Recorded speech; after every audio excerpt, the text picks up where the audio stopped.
South ఇండియాలోనే అతి తక్కువ ధరలకి రత్నాలనందించే ఏకైక సంస్థ 6JVR. ఢిల్లీ పేలుళ్లో సంచలన విషయాలు బయటపడ్డాయి. ఉగ్రవాదుల దాడేనని తేలిపోయింది. దీనికి సంబంధించి మరింత సమాచారం మనకు అందించేందుకు ఎక్స్ ఆర్మీ పర్సన్ శ్రీనివాస్ గారు లైవ్ కాల్ అందుబాటులో ఉన్నారు. ఒకసారి ఆయనతో మాట్లాడదాం. సార్ నమస్తే అండి. నమస్తే మేడం. సార్ మీరు మేజర్గా కూడా వర్క్ చేశారు, ఆర్మీలో చాలా కీలకమైనటువంటి పదవిలో పనిచేశారు. మీకు మొత్తం తెలుస్తుంది అసలు ఇదంతా ఉగ్రవాద దాడా కాదా అని చెప్పేసి చాలా చర్చ నడిచింది రాత్రి నుంచి కూడా. అసలు ఎవరికి అర్థం కానటువంటి సిచ్యుయేషన్. ఇప్పుడు లాస్ట్ కి ఉగ్రవాదుల దాడేనని చెప్పేసి బయటపడిపోయింది. గతంలో మనం చూసాం సార్ 9/10 అని చెప్పి చేశారు, 9/11 అని. ఇప్పుడు 10/11 అన్నట్టుగా ఇది మళ్ళీ అలా చెప్తున్నారు. ఇంకొకటి ఏంటంటే డాక్టర్స్ చాలా మంది ఇన్వాల్వ్ అయి ఉన్నారు, చాలా ఎడ్యుకేటెడ్ పర్సన్స్ ఇన్వాల్వ్ అయి ఉన్నారు అని చెప్తున్నారు. ఆ పర్సన్ ఎవరైతే ఉన్నారో ఉమర్ అనే వ్యక్తి కూడా తను ఆత్మాహుతి దాడి చేసుకోవడానికి కూడా రెడీ అయిపోయి సిద్ధంగా ఉన్నాడు అని చెప్తుంది. ఏంటి సార్ అసలు ఏం జరుగుతుంది? నిన్నగాక మొన్ననే మన హైదరాబాద్ నుంచి ఒక ఉగ్రవాదిని పట్టుకొని వెళ్ళారు, గుజరాత్ పోలీసులు మరీ వచ్చి పట్టుకెళ్లారు. అతను ఏదో ఆముదం గింజల నుంచి విషాన్ని తయారు చేశాడని చెప్పేసి అది ప్రసాదంలోను తర్వాత వాటర్లో కలిపి చాలా మందిని చంపడానికి కుట్ర చేశారని చెప్తున్నారు. ఏంటి సార్ ఏం జరుగుతుంది? ఢిల్లీ నడిబొడ్డున అక్కడ ఎర్రకోట దగ్గర జరిగింది, ఇక్కడ హైదరాబాద్లో ఏంటి అసలు? ఎందుకు ఇంత దారుణమైనటువంటి కుట్రలు ఎందుకు సార్ అసలు? ఇది కేవలం తీవ్రవాద సంస్థలు తన యొక్క అస్తిత్వాన్ని కాపాడుకోవడం కోసం చేసింది అంటే మాత్రం కాదండి. దీని వెనకాల పాకిస్తాన్ హస్తాన్ని కూడా మనం చూడాలి.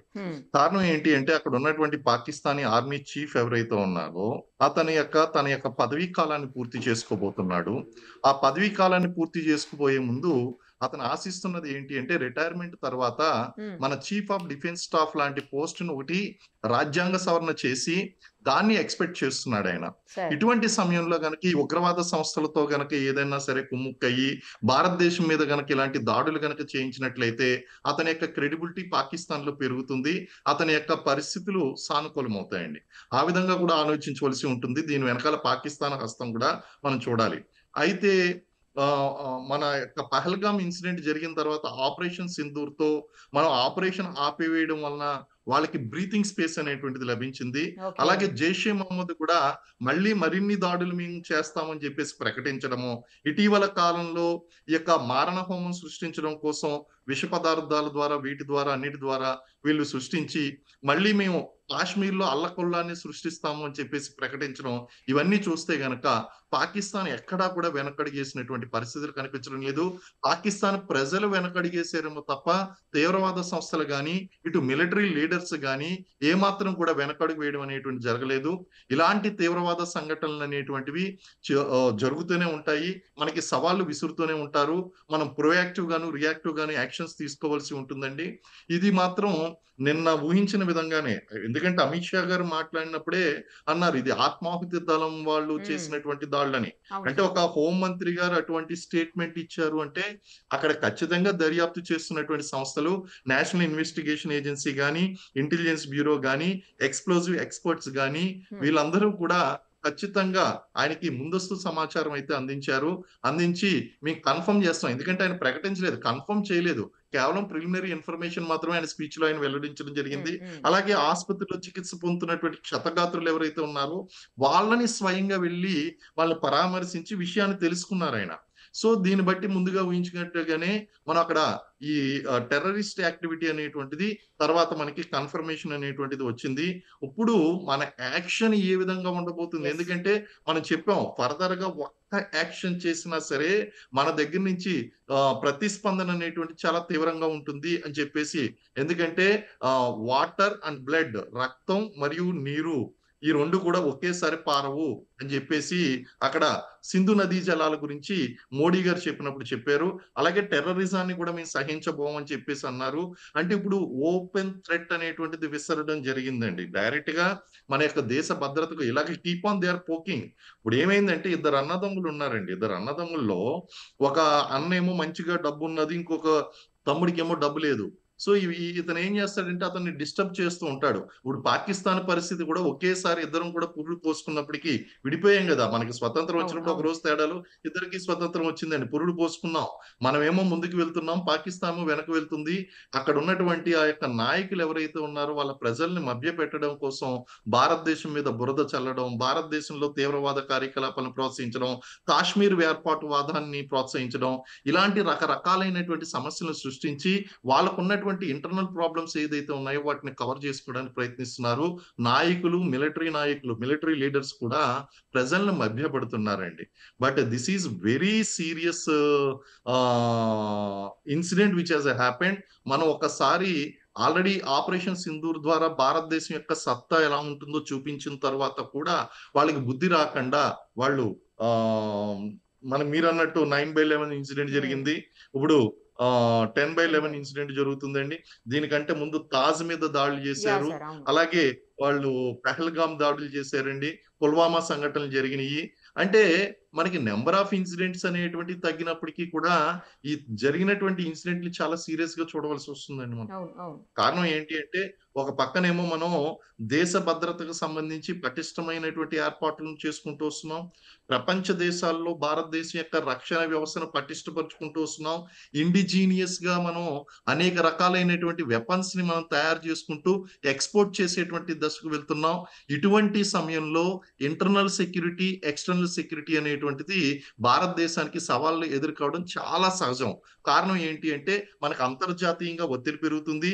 People wanted India to be under pressure because of terrorism, and we keep on fighting with the internal security. దేశ అంతర్గత భద్రతకు సంబంధించి మనం కొట్టుమిట్టాడుతూ ఉంటే మన యొక్క ఆర్థిక వ్యవస్థ చిన్నాభిన్నంగా ఉంటుంది.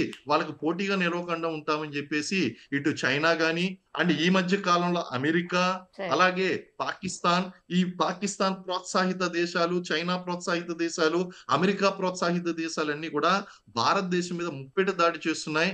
అయినప్పటికీ కూడా మన అంతర్గత భద్రతను కాపాడుకోవాల్సినటువంటి కీలకమైనటువంటి గురుతరమైనటువంటి బాధ్యత ఈ రోజు మన నాయకులది, అలాగే మన ఉద్యోగులది, రక్షణ వ్యవస్థకి మనకు ఉందండి. అసలు ఏం చూసుకొని సార్, ఎందుకంటే ఏ రకంగా చూసినా కూడా పాకిస్తాన్ అనేది మనకంటే బ్యాక్వర్డే అన్ని రకాలుగా. ఏం అవును, చూసుకొని అంతగానో అవును. వాళ్ళు ఎగిసిపడ్డం, అసలు ఈ రకమైనటువంటి దాడులు చేసి అమాయకులు 9 మంది అమాయకులను చంపేశారు ఈ రోజు. ఎందుకు సార్ ఇంత? అవునండి, అవును. ఏం చేద్దామని, అసలు ఏం సాధిస్తారు అంటే వాళ్ళు? కేవలం పాకిస్తాన్ యొక్క ఐడెంటిటీ ప్రపంచ దేశాల్లో తీవ్రవాదంతో వాళ్ళు జోడించుకుంటున్నారు. ప్రజల యొక్క ఆలోచన వేరే విధంగా ఉంది. ఇక్కడ ఉన్నటువంటి మిలిటరీ నాయకులు, రాజకీయ నాయకుల యొక్క ఆలోచన వేరే విధంగా ఉంది. చాలా సందర్భాల్లో గతంలో డిస్కస్ చేసినటువంటి డిబేట్స్ లో గానీ, చర్చల్లో గానీ ఒక విషయం అనుకున్నాం. ఏ దేశానికన్నా సరే కాపాడుకోవడానికి ఒక రక్షణ వ్యవస్థ, డిఫెన్స్ ఉంటుంది. ఇక్కడ రాజకీయ నాయకులకే ఇక్కడ డిఫెన్స్ వ్యవస్థ ఏదైతే ఉందో ఆ డిఫెన్స్ వ్యవస్థకి తీవ్రవాదులు, రాజకీయ నాయకులు అనేటువంటి ఒక దేశం, అంటే మిలిటరీకి ఒక దేశం అనేటువంటిది ఉందండి ఇక్కడ. అంటే ఇక్కడ మిలిటరీ వ్యవస్థ ఏదైతే ఉందో ఆ మిలిటరీ వ్యవస్థ అనేటువంటిది తీవ్రవాదులతో దగ్గరగా పనిచేస్తుంది. అటు రాజకీయ నాయకుల్ని తమ గుప్పిట్లో పెట్టుకుంటుంది. అలాగే మనకి ఆసిఫ్ మునీర్ వచ్చిన తర్వాత పరిస్థితులు మరింత దిగజారిపోయినాయి. ఆయన ఏంటి అంటే ఎక్కడా లేనటువంటి ప్రత్యేకత అంతా కూడా తనకు ఆపాదించుకోవడం కోసం ఒక ఫీల్డ్ మార్షల్ ర్యాంక్ ఆపాదించుకున్నాడు. ఆ తర్వాత రిటైర్ అయిపోయిన తర్వాత చీఫ్ ఆఫ్ డిఫెన్స్ స్టాఫ్ అనేటువంటి ఒక కీలకమైనటువంటి పదవి ఏ విధంగా అయితే మనం భారతదేశంలో సృష్టించామో అదే విధమైనటువంటి పదవిని పొందడం కోసం అక్కడ రాజ్యాంగ సవరణ కూడా జరిపిస్తున్నాడండి. ఇటువంటి సమయంలో ఇలాంటి సంఘటనలు అనేటువంటివి అట్రాక్ట్ చేయడం కోసం చేసేటువంటి అవకాశాలు కూడా కనిపిస్తున్నాయి. పాకిస్తాన్ అనేటువంటిది ఏ విషయంలోనూ కూడా పోటీ పడలేక మనల్ని ఇబ్బందిలో పడేసేటువంటి సంఘటనలు కనిపిస్తున్నాయండి. కాశ్మీర్ వేర్పాటువాదంలో చూడండి, యుఎన్ఓలో తమ యొక్క గళాన్ని వినిపించలేకపోయింది, తమను తాము సమర్థించుకోలేకపోయిందండి. వాటినన్నింటినీ కూడా అలాగే క్రికెట్ లో చూడండి, క్రికెట్ లో కూడా వాళ్ళు మాటికి ఓడిపోతున్నారు భారతదేశం చేతిలో. అలాగే కనీసం మనం చేతులు కూడా కలపకుండా వాళ్ళని అవమానిస్తున్నాం. అంతర్జాతీయ ఆఖరికి వాళ్ళ కప్పు పట్టుకుపోయారు. కప్పు పట్టుకుపోయిన తర్వాత కప్పు ఇవ్వకుండా దాని గురించి కూడా మనం అంతర్జాతీయ స్థాయిలో వారు చేసినటువంటి తప్పుని మనం ఐసీసీలో మనం పేర్కొనడం అనేటువంటి జరిగింది. ఇవన్నీ కూడా చూస్తూ ఉంటే పాకిస్తాన్ కి ప్రతి చోట కూడా ఎదురుదెబ్బ తగులుతుంది. కాబట్టి నేరుగా ఢీకొనలేక ఇలాగ దొంగ దారిన వాళ్ళు మనకి దెబ్బ కొడుతున్నారు. ఇక తీవ్రవాదుల యొక్క పరిస్థితి కనుక మనం చూసినట్లయితే ఐడియాలజీ అండి. వాళ్ళ ఐడియాలజీ అనేటువంటిది లాంగ్ రన్ లో ఉండదు. ప్రస్తుతం వాళ్ళ అస్తిత్వాన్ని కాపాడుకునే విధంగా ఉంటుంది. వాళ్ళు మతం కోసం మత మౌఢ్యంతో మూడవ దశలో ఉన్నటువంటి మత తత్వంతో వాళ్ళు విరోధాత్మకమైనటువంటి మత తత్వవాదాన్ని ప్రదర్శిస్తూ ఆ యొక్క ఐడియాలజీలో జిహాద్లో పూర్తిగా కూలుకుపోయి తమ యొక్క ప్రాణత్యాగం కూడా చేయడానికి వాళ్ళు సిద్ధపడుతూ ఉంటారండి. కాబట్టి వాళ్ళు ఎందుకు మన దేశం ఈ విధంగా ఉంది, మనకి తినడానికి తిండి లేదు, మతం మనకి తిండి పెడుతుంది అనేటువంటి ఆలోచనలు అనేటువంటి వాళ్ళకు ఉండవు. వాళ్ళని చిన్నప్పటి నుంచి కూడా ఆ యొక్క తీవ్రవాద శిబిరాల్లోకి తీసుకుని వెళ్ళిపోయి ఆత్మాహుతి కూడా చేసుకునే స్థాయికి వాళ్ళకి శిక్షణ ఇస్తారండి. కాబట్టి ఇవన్నీ కూడా చూస్తూ ఉంటే వాళ్ళకి ఈ దాడులు అనేటువంటివి చేయడం ఒక స్వతంత్ర సమర యోధుడు తన యొక్క స్వతంత్రం కోసం పోరాడుతున్నటువంటి ఫీలింగ్ లో వాళ్ళు ఉంటారే తప్ప మనం హింస చేస్తున్నాం అనేటువంటి ఆలోచనలో ఎంత మాత్రం కూడా వాళ్ళు ఉంటారండి. ఇవన్నీ కూడా చూస్తుంటే తీవ్రవాదాన్ని మనం చాలా లాంగ్ రన్ లో హ్యాండిల్ చేయవలసి ఉంటుంది.